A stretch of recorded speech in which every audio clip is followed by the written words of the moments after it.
It takes a lot to make it in sport. It takes even more to make it in motorsport. And Formula One is the pinnacle. More men have been into space than have won a Formula One race. So what are the chances of making it all the way to the top? Guts, talent, flair, luck. Above all else these days, you have to have money to back you. It's going to take all of that if one of these young drivers is going to be Britain's next F1 star. In this programme, we look at somebody who was a racing prodigy before he even had a driving licence. Seb's ability as driving a racing car is behind that wheel. He has a natural feel of grip and anticipation of grip. Seb Morris, superb, he never gives up. Seb Morris may only be a teenager, but he already boasts a series of impressive achievements as he aims to become the first Welsh driver to be Formula One World Champion. He's a fiery little thing, is Seb, and he's going to have a go, and he's going to get the lead. Seb's got a great natural talent. You know, he's got very good car control, and that helps him adapt to all the different situations that are thrown at him. Winner of 3 karting championships in 2008 alone, Seb has risen to prominence with a number of high-profile victories. Oh, fantastic move by Seb there. Anything that you give him that's got 4 wheels, he can extract the maximum out of it in a very, very short period of time. It's quite breathtaking to watch. Morris doesn't want him to come through. He's also the youngest ever winner of the Junior Ginetta G40 Winter Series. No surprise that this kid's leading the championship by so much. Very clever bit of driving by Seb Morris. As an ability, he's up there with the best I've ever seen.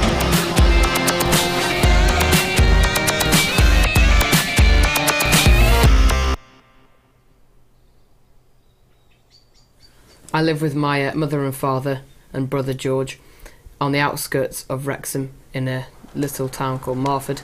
It's a great place. There's really nice people. I've got a really nice local fan base that support me. I like coming back to a chilled out environment, you know, both with my parents and then the lovely house which I'm fortunate to live in, and the quiet area, so I can go out and walk my dogs without, you know, worrying about people stealing my wallet and things like that. So yeah, it's a really nice place to live, and I'm very, very grateful. It's only when you look back at the footage do you realise that he was quite keen on motor cars from an early age. From the age of 1, when he had his first car, all he's wanted to do is sit in vehicles. Seb's interest in cars has been evident from the day he could walk and talk, sometimes to the exclusion of all else. He went to karting parties with his friends at the age of 6 and 7, very quick, very able, horribly competitive, would not yield in a gap even on a birthday party. The moment you put the visor down or he picks up a tennis racket, it is game on. He is going to be the only winner, whatever it takes. And if you beat him, he goes into a strop for at least half an hour. But as soon as he's cooled down, whether it's taking off his helmet, dropping the racket and getting out of the shower, he's back to his normal, nice little self. But yeah, you don't want to catch him after a bad loss or a bad race because he is in a filthy mood. Seb is used to winning, and that mentality could help him make it to Formula One. He's determined to be as prepared as he possibly can, and that includes calling in every favour in a bid to get a few tips from the legendary Michael Schumacher. I'm quite nervous because he's my ultimate hero. I'd rather meet him than anyone else, so it's just going to be very, very strange that I can actually meet Michael Schumacher. It's going to be a very strange experience. Schumacher is a 7-time world champion and an icon of the sport. Needless to say, he's a difficult man to pin down. I always loved anything to do with cars. I think every Christmas present or birthday present was always something to do with cars. Eventually went to a couple of karting parties and lapped all of my friends about 3 times, having had no real experience or no tuition whatsoever. And then the manager at the karting circuit said to my dad that he's got to get me involved in racing. So Dad said yes, the worst decision of his life. Right, I will leave you with Alvin now and stand up there. This is Sebastian's first race.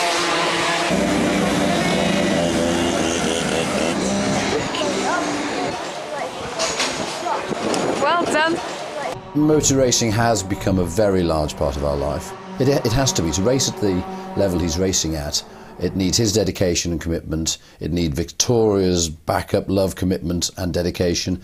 And it needs me to do as much as I can, both in a supportive role, an encouragement role. But to say it is a big part is an understatement. It's important to have a room that's my space where I can relax, because I spend most of my life doing stuff for racing, travelling around the country, that it's nice to come and just be a normal teenager sometimes and just do what I want. So ever since I was young, I've always liked cars, and a couple of years back I used to try and collect all these cars. This is the Ferrari F40. They've got a lot of detail, these little cars, and they're made very well.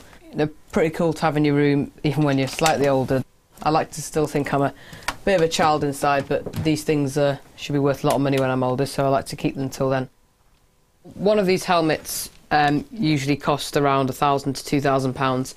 The new carbon fibre ones for Europe, if you want to race in Europe, are sometimes £3,000. So they're very expensive. And then paint jobs can then cost from £1,000 upwards as well. Therefore, they're one of the most valuable things, and they're the trademark of most drivers these days, and they all like to have their own helmet. Suits and boots can change, but the helmet stays the same. I like to keep my media profile updated on Twitter and Facebook, so when I'm here in my bedroom I like to kind of chill out and talk to some fans. I think a driver should do all his stuff himself, because it's personal, and each person has their own kind of flair and way of doing things, and I like to put that into some funny pictures I put on there and things like that. Seb's clearly ready for stardom, but is he ready to meet his hero? Just about to eat my mint. Hello. Very good. Yourself? Very nice to meet you. Thank you so much for coming. I'm Seb. I heard of you. So. When you were a child, did you dream of becoming an F1 star one day? Absolutely not. Oh, right.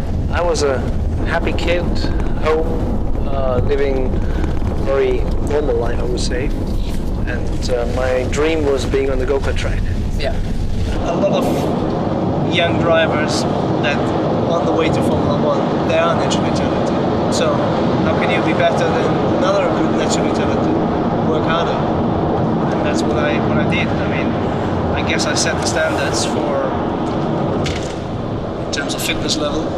I set the standard at the time in terms of working method, how hard to work with the team. And it's all about paying attention to detail.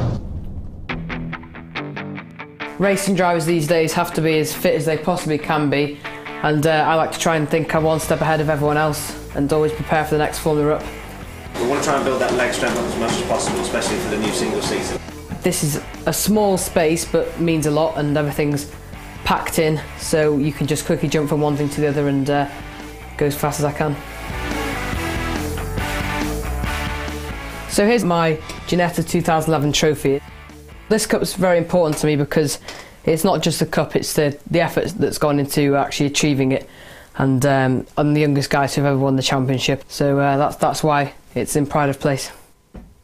Seb won the Junior Ginetta Championship competing with hill speed racing, but you can't make it in motorsport on your own. Ever since Seb was 8 years old when we started karting, all the family members have supported Seb.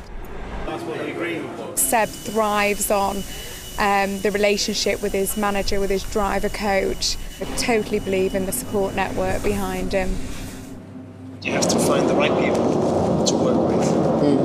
And if you have the right people, you better stay in the same position. Like sometimes you need to move around until you find them. I've got a huge bond with my team. I love every single one of them. I've got Craig, who's my chief engineer slash mechanic. He does everything on the car, makes all the decisions with me. Steve, who's also one of my engineers. Matt Scheuer, my driver trainer, who makes sure that I go very fast, and we always look at the data through every session and look at all the videos and see why I'm slow or fast. Andy Mayrick, who does everything off track with me. Richard, the team manager, he makes all the decisions and the big boss. My initial introduction with Seb was through his father, who was sponsoring one of our Formula Renault drivers at the time, James Theodore. It was during the summer holidays. Seb was 13 at the time. We were doing a 3-day test down at Pembrey, and I suggested to Philip it would be nice if we put Seb out for a run round in the Renault with the power limited in the car, just to see how he got to grips with it. And at the end of the day, Seb finished only 0.3 of a second down on James, which was outstanding for a driver in his first run in a single-seater. To see him going around the track at speeds of 120 miles an hour is very, very daunting. When I was in the Formula Renault car, that's where I really discovered my love of speed, because I've been karting up until then. And I just wanted to get on the big tracks, big circuits, big crowds, and I really feed off that. So I was really looking forward to going to Ginetta, and that's why I've done it, really, to learn carcraft, motorsport, crowd, interviews, everything. At Ginetta Cars we work with probably half of the upcoming talent into motorsport. Currently we have half of the people on the British touring car grid are either from Ginetta's or have driven Ginetta's or are on the Ginetta package. So we are developing a huge amount of talent through our own series. In the UK, we seem to just continue to produce fantastic racing drivers, and this current crop are just as good as the last. He's certainly on the right track, but does Seb Morris have what it takes to become Britain's next F1 star?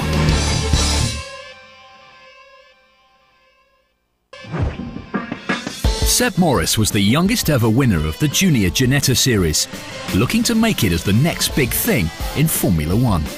When it comes to Seb's education, the man teaching him a lesson on the track is Andy Merrick, a former student of Seb's school. I like to think of him as my brother from another mother, because he's definitely, we've got a really good bond, and especially doing all the fitness, and we go out on bike rides and running and etc. And sometimes we actually go and do things together when we're at a racetrack and things like that. So it's a good relationship, and he's definitely a great person to have around me, and makes the whole package feel complete, really, in racing. It was evident straight away that the guy's got a huge amount of talent. Not only has he been quick, he's been intelligent, he's been clever behind the wheel, he's dealt with different scenarios very well, and he showed a real racing instinct. So to work with him and the way that Hillspeed are putting a car together has been good. He's building for the future.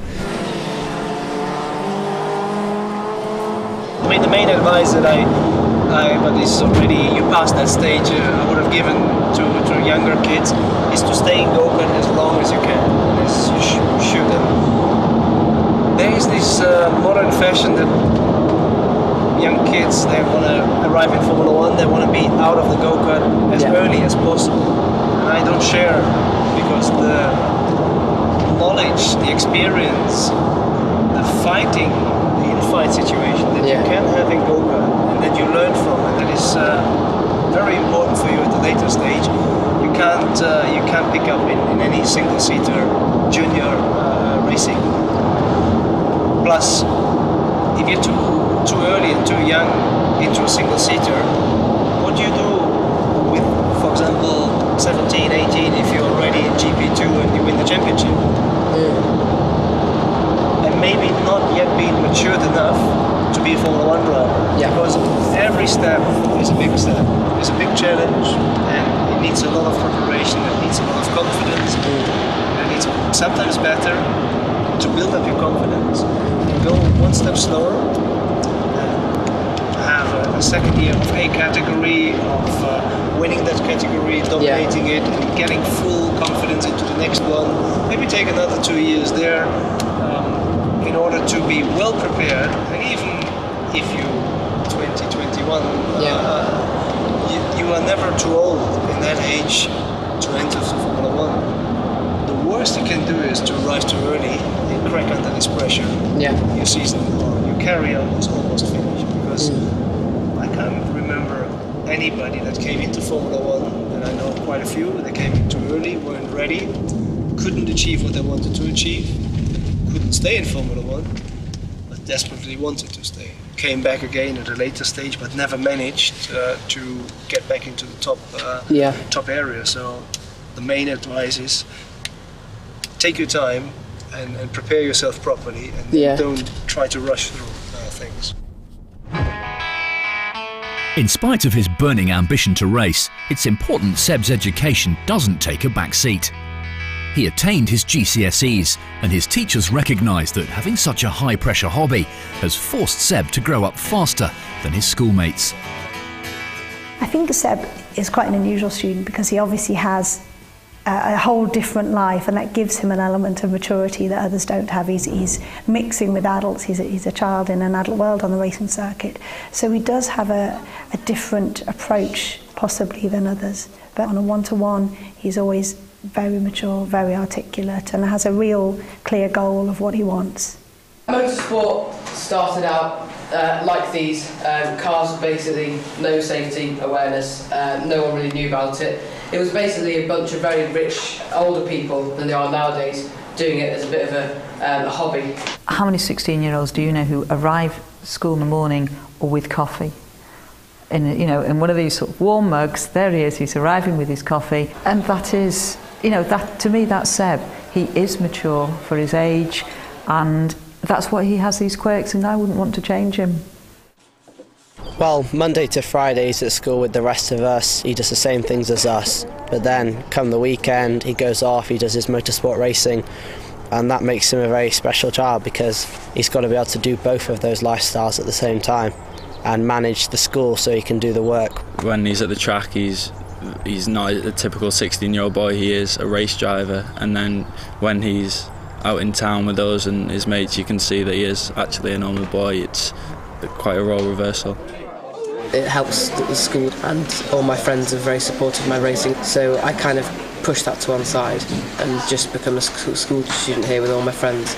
And the teachers are all lovely as well and help me get back to where I need to be when I've missed a couple of days off, so yeah, it's a very nice place to be. The financial aspect of motorsport is, sadly in a sense, a very big one. The numbers are eye-watering. Even from karting, and some of the karting budgets in European karting now are hundreds of thousands of pounds, and sadly, in a sense, the better you are, the higher the formula, the more expensive it gets. So the aim is really to try and find some partners who'll maybe invest and share that burden with you. I kind of dreamed of being in the top flight motorsport like F1. I think I could be a great ambassador for companies that sponsor you. I'm happy to go to any promotional events, and obviously a good driver. It really kind of brings closer the dream, really. When you're sitting next to an F1 car, you can feel the presence, of the, even of the drivers in the championship, and the engineering that goes into making these cars. And when you can touch one, it really makes the dream kind of a reality, really. You need to understand when you drive the car, how is the functionality of the car, because at one point you have to come in, you have to explain to the engineer what is the car doing, maybe why is the car doing that. The car exists out of, I think about 6,000 pieces, if I'm right, and you don't need to know, obviously, each of the 6,000 components are single, but you need to know how they function together. When you sit behind the wheel of an F1 car, do you still feel the same enjoyment that you did jumping in a kart at 14, 15? Absolutely, because it's all the reason why I came back, and it's all the reason that while I was off, I was still doing go-kart races, motorcycle races, because I just loved the pure driving. I didn't love other aspects of Formula 1 at the time. I was tired of Formula 1 by itself, but the pure driving sensation, particularly in the go-kart, is just sensational. Is it completely different to anything else, being an F1 car? Main speciality is, yes, the speed, but if you drive your car, you try to set up your car, I guess your main aim is to have the car as perfect as possible. So it just is in your hands and you feel one with your car. There are limited tools that you have available right now in Formula 1, and particular in some of the years that I was racing, I had the full potential of tools to set up the car to exactly my needs and exactly my wishes, and that's when you sort of get into this flow, I call it, where just you be one piece and you just have the absolute perfection. And Yeah. When you have this is the absolute satisfaction. This is what is Formula One that gives you the maximum possibility to achieve this. Good luck for it. Thank you so much. It's been an absolute pleasure. My dream come true. Might see you during the Silverstone time. Yeah, okay. He was a lot more chilled out than I thought he'd be.